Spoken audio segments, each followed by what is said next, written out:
नमस्कार दोस्तों, राधे राधे, हरे कृष्णा। आज हम लोग बृहस्पति देव भगवान की कथा सुनेंगे। इस कथा को सुनने से निर्धन भी धनवान हो जाता है और जिसकी जो भी मनोरथ मनोकामनाएं होती हैं पूरी हो जाती हैं। चलिए हम लोग सुनते हैं बृहस्पतिवार व्रत की कथा।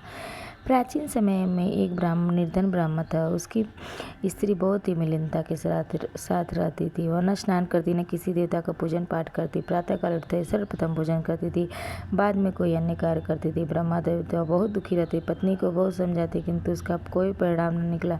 भगवान की अनुपमा से एक समय उस ब्रह्मा की पत्नी गर्भवती हुई और 10वें महीने एक सुंदर कन्या को जन्म दिया। निर्धन कन्या ब्रह्मा कन्या की जन्म से बहुत दुखी हुआ। धीरे धीरे कन्या बड़ी होने लगी। बचपन से उस कन्या की रुचि भगवान विष्णु की पूजा में थी और प्रातःकाल उठते ही सर्वप्रथम पूजा पाठ करके स्कूल जाती और स्कूल जाते समय अपनी मुट्ठी में जौ भर के ले जाती और रास्ते में थोड़े थोड़े जौ गिराते जाती थी। और जब वो पाठशाले से लौटती तो वह दाने सोने में बदले हुए मिलते थे। लड़की सभी सोने के दाने को बीन लाती थी।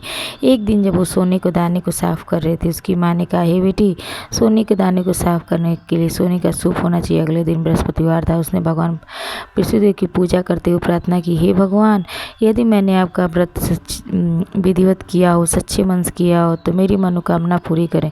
बृहस्पति देव ने उसकी मनोकामना पूरी किया। पाठशाले से लौटते समय उससे रास्ते में सोने का सूप पड़ा हुआ मिला। वह अपनी माँ को दिखाकर सोने के जौ साफ करने लगी। उसी समय उस नगर का राजकुमार गली से गुजरा। उस निर्धन कन्या को देखकर, उसके रूप और कार्य को देखकर मोहित हो गया और महल में जाकर विवाह करने की इच्छा प्रकट की। राजा ने ब्रह्मा को महल में बुलाकर उस लड़की से विवाह करने की बात कही। ब्रह्मा तैयार हो गया। धूमधाम से उस लड़की का विवाह राजकुमार से हो गया। दुल्हन बनकर ब्रह्मा की लड़की महल में चली गई। लड़की के चले जाने से ब्रह्मा फिर निर्धन हो गया। उसे कई कई दिन भोजन नहीं मिलता था। एक दिन वह अपनी पुत्री के पास गया। अपने पिता की निधनता का समाचार सुन उसे बहुत सा धन देकर विदा कर दिया।